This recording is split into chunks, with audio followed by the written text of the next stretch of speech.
Tere! Ja me oleme tagasi rubriigiga Eesti Nokia. Meil on tänaseks saate külaliseks Helmet Maalt.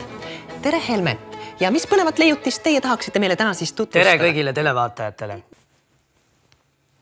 Oi! Ma saan aru, see on kuidagi munadega seotud. Ei, see ongi see.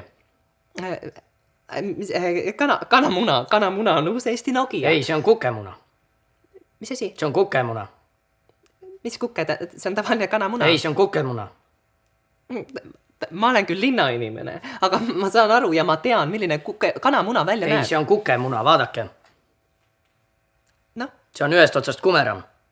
Kanamuna ongi ühest otsast kumeram. Ei ole. Või no on, aga kukemuna on teisest otsast kumeram. Mis teisest otsast? No kukemuna on teravast otsast kumeram ja kumerast otsast teravam. Mis vahet seal on, kummast otsast ta kumeram on? No seal ju ongi vahe. Ah, nii tõesti. Tähendab, nüüd on siis kanamuna. Ei, nüüd ta on tagurpidi kukemuna. Ma võin tõestada, et see on kukemuna. Noh? See on kukemuna sellepärast, et jah? Kukemuna koor on kullast.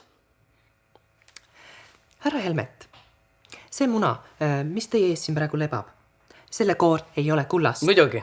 Mis mõttes muidugi? Seda näeb ainult eriliste prillidega. Ja kas teil on need prillid? Ei ole. Väga hea, tõesti. Nii, meie rubriigi... Mul on üks asi veel. Üks parem asi on veel.